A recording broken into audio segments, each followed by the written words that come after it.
अगर आप data analyst बनना चाहते हैं लेकिन आपको समझ नहीं आ रहा कि शुरुआत कहाँ से करें, तो ये वीडियो आपके लिए। क्या आप जानते हैं कि अगर सही रोडमैप फॉलो किया जाए तो सिर्फ 30 डेज में आप डेटा एनालिस्ट की बेसिक टू इंटरमीडिएट स्किल सीख सकते हैं। यस, इस 30 डेज डेटा एनालिस्ट सीरीज में मैं आपको स्टेप बाय स्टेप सिखाने वाली हूँ कि कैसे आप एक्सेल, सीक्वल, पावर बीआई सीखकर डेटा एनालिस्ट की जर्नी शुरू कर सकते हैं। और अगर आप भी मेरे साथ में जस्ट 30 डेज में डेटा एनालिस्ट सीखना चाहते हो तो उसके लिए आप मुझे लाइक, शेयर, सब्सक्राइब जरूर कीजिएगा। So let's start our video. First हमारा आता है व्हाट इज डेटा एनालिटिक्स। आज हम इस सीरीज में, आज इस हम डे 1 डेटा एनालिटिक्स सीरीज में इंट्रोडक्शन सीखेंगे डेटा एनालिटिक्स का, कि why is important and why is a tool kit. एक एक चीज करके हम लोग उसको ध्यान से अच्छे से समझेंगे। तो सबसे पहले हम लोग चलते हैं what is data analytics. The systematic process of inspecting, cleansing, transforming and modelling data to discover useful information, draw conclusion and drive inform decision making. Think of it's a detective work with numbers turning raw data to actionable insight that guide strategy। अब जो लोग beginners हैं, जो लोग freshers हैं, अब वो मेरी वीडियो देख रहे हैं तो अब उनको ये जो वर्ड्स है बहुत ज्यादा ही ड्रामेटिकली या फिर बहुत ज्यादा क्रिटिकल दिख रहे होंगे, उनको नहीं आ रहा होगा समझ में कि ये बोल क्या रही है। पर आपको मैं एक सिंपल लैंग्वेज में, एक सिंपल एग्जांपल के साथ में समझाऊंगी जो आपको बहुत अच्छे से समझ में आ जाएगी कि डेटा एनालिटिक्स एक्चुअल में होता क्या है। डेटा एनालिस्ट वो पर्सन होता है जो डेटा को कलेक्ट करता है, क्लीन करता है, एनालाइज करके यूजफुल इंसाइट्स निकालता है। अब ये तो डेटा एनालिटिक्स है। सबसे पहले समझते हैं कि डेटा क्या होता है। अब डेटा एनालिटिक्स को ना दो भाग में हम डिवाइड करेंगे। कैसे? एक तो डेटा हो गया, दूसरा एनालिटिक्स हो गया। अब डेटा को हम समझते हैं, डेटा क्या होता है? A huge amount of collection information that is called data, like your email address, your phone number, your name, your address, your qualification, that is all about your data. For example के लिए अगर मैं data का example अगर आपको दूं, तो अगर आप एक कॉलेज का फॉर्म भरते हो तो उस कॉलेज के फॉर्म में आपकी जो बेसिक डिटेल्स होती है, आपका name, address, phone number, father name, mother name, जो भी आपका बेसिक डिटेल्स होती है वहां पे आप फिल कर देते हो। और वो जो डेटा किसके पास जाएगा? वो कॉलेज वालों के पास जाएगा जिसका आपने फॉर्म भरा है। तो उसको बोलते हैं एक तरीके का बेसिक डेटा। ठीक है, ये तो एक बेसिक डेटा हो गया। लेकिन रियल वर्ल्ड कंपनी में डेटा काफी तरीके के हो सकते हैं। अब समझते हैं डेटा एनालिटिक्स क्या होता है, जो मैंने अभी आपको पहले समझाया था। डेटा एनालिस्ट वो पर्सन होता है जो डेटा को कलेक्ट करता है, क्लीन करता है, एनालाइज करके उसको यूजफुल इंसाइट से निकालता है। सिंपल वर्ड्स में कहें तो डेटा एनालिस्ट डेटा को देखकर ये समझाता है कि बिजनेस में क्या हो रहा है और क्या इंप्रूव किया जा सकता है। अब किसी का एक बहुत बड़ा बिजनेस है, अब उसके पास एक डेटा नहीं होगा, जब तक उसको पता कैसे चलेगा उसके बिजनेस में हो क्या रहा है। ठीक है ना, उसको प्रॉफिट का पता चलेगा तो ना उसको लॉस का पता चलेगा। तो उसके पास एक डेटा एनालिस्ट होता है जो पता करके देता है कि उसके बिजनेस में क्या हो रहा है। वो एक डेटा को समझता है, एक डेटा को वो एनालाइज करता है। अगर मैं आपको रियल लाइफ एग्जांपल दूं, your fitness tracker analyzing daily steps, heart rate and sleep pattern to provide health insights and suggestion improvements। अब जो लोग हेल्थ पे सबसे ज्यादा ध्यान देते हैं तो उनको ये चीज बहुत अच्छे से समझ में आएगी कि उनके पास एक वॉच होती है या फिर उनके पास एक ट्रैकर होता है जो उनको बताता है आज उनके पूरे दिन का हैबिट क्या था, उनका पूरा रूटीन क्या था। वो बताएगा उनके डेली स्टेप्स, वो कितना स्टेप चलते हैं, उनकी हार्ट रेट आज की क्या थी, वो हर एक चीज डेटा के थ्रू उनको बताएगा, जिससे उनको पता चलेगा कि उनका जो रूटीन है वो किस डायरेक्शन में जा रहा है। तो इस तरीके का हमारा डेटा एनालिटिक्स वर्क करता है। सो आई होप आपको ये व्हाट इज डेटा एनालिटिक्स अच्छे से समझ में आ गया हो। सो नेक्स्ट मूव करते हैं two phases of data structure versus unstructured. तो सबसे पहले समझते हैं स्ट्रक्चर क्या, डेटा क्या होता है। Highly organised data with that fix nearly into tables like customer records in a CRM और sales figures in a spreadsheet, easily searchable and queryable, follow predefined format, store in relational database. समझते हैं कि जो structure database होता क्या है। Structure data वे data होता है जो ऑर्गेनाइज फॉर्मेट में होता है।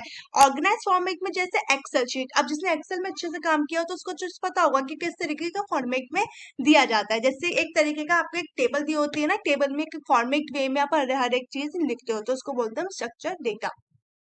इससे क्या होता है? इजीली सर्च होता है, इजीली क्वेरेबल होता है, फॉलो होता है, फॉर्मेट्स अच्छे से होते हैं, स्टोर इन रिलेशनल डेटाबेस में जो रिलेशन डेटाबेस होते हैं, जो रिलेशनशिप होते हैं ना, वो अच्छे से बिल्ड हो जाते हैं। अनस्ट्रक्चर्ड डेटा क्या होता है? Data lacks of predefined format such as text from email, social media post, images और वीडियोस। अनस्ट्रक्चर्ड डेटा वे डेटा होता है जो ऑर्गेनाइज फॉर्मेट में नहीं होता। उसका उल्टा एक स्ट्रक्चर क्या होता है? वो ऑर्गेनाइज फॉर्म में होता है। अनस्ट्रक्चर क्या होता है? जो ऑर्गेनाइज फॉर्म में नहीं होता। जैसे कि इमेजेस हो गया, वीडियो हो गया, मेल, सोशल मीडिया पोस्ट हो गया, इस टाइप के डेटा को एनालाइज करना थोड़ा सा डिफिकल्ट यहाँ पे हो जाता है, तो उसको बोलते हैं unstructured data. So next move करते हैं Why data analytics matters the business imperative. This is a very important. Companies use data to make confident, productive, and financially savvy decisions, optimize performance, and gain a competitive edge in today's data-driven marketplace. Data analytics जो होता है वो करना क्यों होता है, ये इतना इंपॉर्टेंट क्यों होता है? आज के टाइम पे कंपनीज डेटा का यूज करके बेटर डिसीजन ले पाती है। अगर कंपनी के पास उसका डेटा नहीं है ना, तो वो नहीं समझ पाएगी, वो एक डिसीजन नहीं ले पाएगी। पहले क्या होता था, पहले बुक कीपिंग होती थी। बुक कीपिंग में जो जितना भी हिसाब किताब होता था वो सब बुक में ही लिखा जाता था, कॉपी में लिखा जाता था, एक रजिस्टर में लिखा जाता है। लेकिन अब के में जब डेटा एनालिस्ट हमारा आ चुका है, तो उसमें क्या होता है, उसमें जो भी हमारा डेटा होता है उसके थ्रू हम लोग समझ पाते हैं कि हमारे डिसीजन क्या जा रहे हैं, हम एक अच्छा एक खास एक डिसीजन ले सकते हैं। अब जैसे यहाँ पे एग्जाम्पल के थ्रू दिया हुआ है, जिससे आपको बहुत अच्छे से समझ में आने वाला है। Retail intelligence, Snickers manufacturers analyse sales data to identify which designs resonate with customers and decide which products to continue or discontinue. अब इसका मतलब क्या है, रिटेल कंपनीज जो होती है, अब रिटेल कंपनी जैसे परचूनी की दुकान टाइप की कुछ है ना, रिटेल कंपनी जैसे हो गया, retail company sales data analyse करके ये समझते हैं कि कौन सा प्रोडक्ट कस्टमर को ज्यादा पसंद आ रहा है और कौन सा प्रोडक्ट डिसकंटिन्यू करना चाहिए।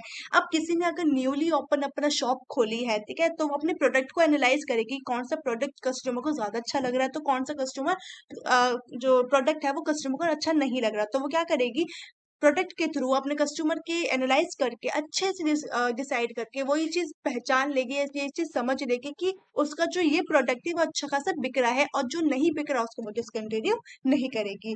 नेक्स्ट एग्जांपल देखते हैं, health care management. Health care administration use inventory data to optimise medical supply level, ensure critical equipment is available by reducing waste.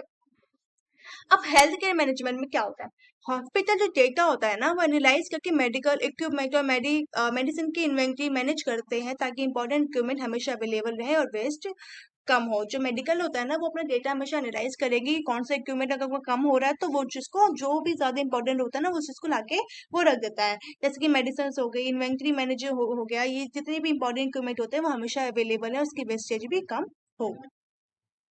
Next example देखते हैं, content personalisation. Streaming services analyse viewing habit to recommend personalised content, keeping users engage and reducing jump rates. Streaming platforms users viewing habits analyse करके personalised content recommend करते हैं, जिससे user platform पर ज्यादा time spend करे। यही कारण है कि आज के टाइम में डेटा एनालिस्ट हर इंडस्ट्री में यूज हो रहा है। इसका मतलब क्या है, जैसे कि आप देखोगे कि जैसे आपको कुछ भी चीज अच्छी लगती है देखने में, तो वो चीज आपकी सोशल मीडिया में आ जाती है, तो इसको बोलते हैं हम डेटा एनालिस्ट। इसी तरीके से यहाँ पे मैटर काम करता है, हर हर एक सेक्टर में एक अलग अलग यूज होता है, तो इसी वजह से डेटा एनालिस्ट हर इंडस्ट्री में सबसे ज्यादा यूज होता है। Like data analyst, the detective for insights, what data analyst tools। अब तक तो हमने पढ़ा था कि क्यों इम्पोर्टेंट है, क्या है, किस तरीके से काम कर, अब तो हम समझते हैं कि किस तरीके से काम करता है। व्हाट डेटा एनालिस्ट क्या काम करता है, कलेक्ट करता है, clean, analyse and interpret. Intermediate में जैसे कि प्रोडक्शन, फ्यूचर प्रोडक्ट टाइप का कुछ होता है। फ्यूचर प्रोडक्ट का मतलब ये मत समझ लेना कि एस्ट्रोलॉजर है, टैरोट है, ऐसा कुछ नहीं है। ये डिसीजन मेकिंग में बहुत अच्छा काम करता है। Data to identify trend, solve problems and communicate finding to stakeholders. जिस तरीके का डेटा हमारे पास होता है ना, उस डेटा को डेटा एनालिस्ट क्या करता है, क्लीन करता है, कलेक्ट करता है, एनालाइज होता है। अब हमारे पास काफी सारे बल्क में डेटा होता है, तो उसमें क्या काम करता है, वो उसको फ्यूचर डिसाइड करता है कि ये जो प्रोडक्ट है वो आगे जाना चाहिए, या फिर ये जो प्रोडक्ट है वो आगे नहीं जाना चाहिए, ट्रेंड क्या फॉलो करना चाहिए, इस तरीके की चीजों को वो क्या करता है, जो भी प्रॉब्लम होती है उसको सॉल्व करता है। तो डेटा एनालिस्ट का काम यही होता है। तो हम आगे चलते हैं। What data analyst tool get essential instruments। अब हमने समझ तो लिया कि डेटा एनालिस्ट क्या होता है, क्यों होता है, किस तरीके से काम करता है, लेकिन हम कैसे काम करेंगे ये चीज हम जानेंगे इस वीडियो में। Mastering the right tool is essential for transforming raw data into meaningful insight from spreadsheets to programming language. Each tool serves a specific purpose in the analytic workflow। अब काफी लोगों ने प्रोग्रामिंग लैंग्वेज देख के सोचा होगा चलो वीडियो, काफी लोगों ने ये सोचा होगा कि वीडियो में स्किप कर देते हो, पर स्किप करने की जरूरत नहीं है, क्योंकि डेटा एनालिटिक्स में बहुत ज्यादा बेसिक प्रोग्रामिंग का यूज किया जाता है। तो सबसे पहले आप लोग टूल किट देखते हैं, जिसकी वजह से हम यहाँ पे काम करेंगे। एक्सेल, यूपीक्यूटेक्स स्प्रेडशीट। अब एक्सेल क्या होता है, एक्सेल का यूज डेटा क्लीनिंग और बेसिक एनालिसिस के लिए होता है। जैसे एक्सेल होता है ना, एक्सेल में जो डेटा आता है वो क्या होता है, वो क्लीनिंग के लिए आता है, एनालाइज करने के लिए आता है। जो एक्सेल होता है वो किस लिए काम करता है, fundamental tool for basic data manipulation, analyse, visualisation ideal for smaller data set and quick calculation. अब जो भी मेरी वीडियो देख रहे हैं, उन्होंने अगर एक्सेल यूज नहीं किया तो ऐसा हो ही नहीं सकता कि अगर उन्होंने एक्सेल यूज ना किया हो, क्योंकि आज के डेट में एक्सेल इतना ज्यादा पावरफुल है, इतना ज्यादा मैटर इंपॉर्टेंट हो चुका है कि एक्सेल के विदाउट एक्सेल आपको कोई जॉब नहीं भी दे सकता। तो accessible and widely available, perfect for ad hoc analysis, support formulas and perfect table, create charts for quick visualisation. So अब हम आगे चलते हैं। SQL the language of database. अब यहीं से कहानी हमारी शुरू होती है। अब अगर आप डेटा एनालिस्ट बन रहे हो ना, तो अगर आपको सीक्वल नहीं आते, सीक्वल नहीं सीखना चाहते हो, तो आपको डेटा एनालिस्ट की जॉब कोई नहीं दे सकता, क्योंकि डेटा एनालिस्ट की जॉब में सीक्वल का इतना ज्यादा इंपॉर्टेंट रोल है कि अगर आपको सीक्वल नहीं आता तो आपको मुश्किल ही कोई डेटा एनालिस्ट की जॉब देगा। अब सीक्वल होता क्या है? सीक्वल का यूज डेटाबेस से डेटा निकालने के लिए होता है। अब आप सोचोगे तो ये काम तो एक्सेल भी कर रहा है। एक्सेल कभी डेटा को नहीं निकालता। एक्सेल में क्लीनिंग की जा सकती है, एनालाइज किया जा सकता है, लेकिन सीक्वल क्या होता है, वो डेटाबेस के यूज करके वो डेटा को यहाँ पे निकालता है। यहाँ पे हम डेटा बना भी सकते हैं, अगर हमारे पास कोई भी नेम या फिर कुछ भी हमारे पास डेटा है ना अवेलेबल एक ना बुक में, तो हम उसमें देख देख के डेटा वहाँ पे बना सकते हैं। Essentials for क्वेरीइंग। सीक्वल का जो फुल फॉर्म होता है वो होता है structure query language is essential for querying and managing structure data stored in relational database, efficient data extraction. SQL का बेसिक जो काम होता है ना, वो होता है डेटा एक्सट्रैक्ट करना। आप डेटाबेस के थ्रू उसमें डेटा को एक्सट्रैक्ट करते हैं। मैं अगर आपको सिंपल से एग्जांपल दूं, बहुत ज्यादा सिंपल एग्जांपल दूं, अगर सब लोग इंस्टाग्राम चलाते हैं, इंस्टाग्राम चलाने के बाद जो भी लोग अपनी आईडीज बनाते हैं, बायोस वगैरह क्रिएट करते हैं, तो उनका जो डेटा होता है वो कहाँ जाता है? आप लोगों ने कभी सोचा? नहीं, वो डेटा जो होता है ना, वो हमेशा डेटा बेस में जाता है, वो सीक्वल डेटा बेस में जाता है। तो उस वो जो डेटा होता है ना, उसमें हमें वर्क करना होता है, तो उसको हम बोलते हैं SQL, the structure query language. ये एक एग्जाम्पल था, इसका बेसिक जो एग्जाम्पल था वो यही था। तो नेक्स्ट चलते हैं Python, sorry power BI. Power BI Tableau visualisation the tool. इस टूल का यूज डेटा विजुअलाइजेशन और डैशबोर्ड बनाने के लिए किया जाता है। यहाँ पे अगर आप यहाँ पे डैशबोर्ड को देखोगे, जो डैशबोर्ड है ना, इसको बनाने के लिए यहाँ पे पावर बीआई का यूज किया जाता है। पावर बीआई का जो यूज है ना, वो एक्सेल के सिमिलर है। अगर किसी ने एक्सेल बहुत अच्छे से पढ़ लिया तो उसको पावर बीआई बहुत अच्छे से समझ में आ जाएगा। अब ये दो टूल है, पावर बीआई एंड टैब्लू, दोनों में से कोई एक टूल को ले सकते हैं। मैं आपको रेफर करूंगी या मैं आपको रिकमेंड करूंगी कि आप पावर बीआई में जाओगे। Transform data into visual narratives. अभी क्या करेगा, अब किसी को भी कुछ भी अच्छा दिखाने के लिए, अब डेटा को आपको किसी को प्रेजेंट करना, तो अच्छे फॉर्म में करोगे, तो आप किस फॉर्म में करोगे? चार्ट्स में उसको परफॉर्म करोगे। Powerful business intelligence tools for creating interactive dashboard and compelling data visualisation that transform complex data. आप जैसे यहाँ पे चार्ट देख रहे हो, देखो यहाँ पे अगर आप लोग ध्यान से देखो, यहाँ पे अलग अलग तरीके के चार्ट्स बने हुए हैं। तो ये जो चार्ट्स है ना, आप इस पावर बीआई में क्रिएट करोगे, जिसको हम बोलते हैं dashboard. Connect to multiple data sources. आप यहाँ पे अलग अलग सोर्सेज से डेटा को कनेक्ट कर सकते हो। Build interactive dashboard, share insight across team, schedule, automatic report, update. यहाँ पे आप एक ऑटोमेशन भी लगा सकते हो, जिसके थ्रू आपका जो डेटा है वो कनेक्ट होकर डैशबोर्ड पे बिल्ड कर देगा। Python the power house for advance analytics. वैसे बोलते हैं कि जो पाइथन होता है ना, वो डेटा एनालिटिक्स में बहुत ज्यादा ऑप्शनल होता है। करना चाहो तो करो, नहीं करना चाहो तो मत करो, लेकिन मैं आपको सजेस्ट करूंगी अगर पाइथन करोगे तो आपके लिए ज्यादा अच्छा वहाँ पे होगा।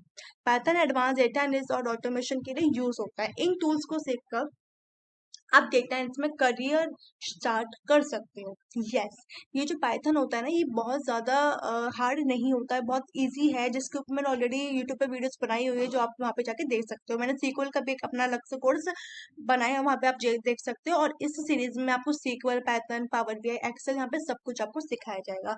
अब पाइथन में क्या है, पाइथन बहुत ज़्यादा ईजीएस्ट लैंग्वेज है, इंग्लिश लैंग्वेज की तरह है। Core language, a versatile programming language that handles everything from data manipulation to machine learning.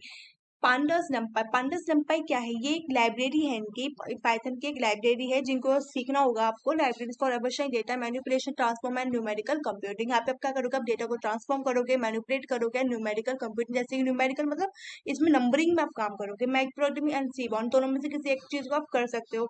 Tools for creating advance statical visualisation, publication, quality blogs, machine learning. ये बहुत advance हो गया machine learning, लेकिन अभी हम लोग बेसिक टू इंटरमीडिएट यहाँ पे सीखेंगे जस्ट 30 डेज। तो आपको मशीन लर्निंग में आपको एग्जांपल समझा देती हूँ। जैसे इनेबल कॉम्प्लेक्स, जो जितनी भी कॉम्प्लेक्स डेटा होते हैं ना, वो यहाँ पे परफॉर्म किए जाते हैं। ऑटोमेशन हो गया, प्रेडिक्टिव मॉडलिंग हो गया, यहाँ पे मशीन लर्निंग में काम किए जाते हैं। ये था day 1 introduction to data analytics series. Next video में हम एक्सेल बेसिक्स और डेटा एनालिटिक्स से शुरुआत करेंगे। अगर आप इस 30 डेज डेटा सीरीज को फॉलो करना चाहते हो तो चैनल को सब्सक्राइब जरूर कीजिएगा। Thank you.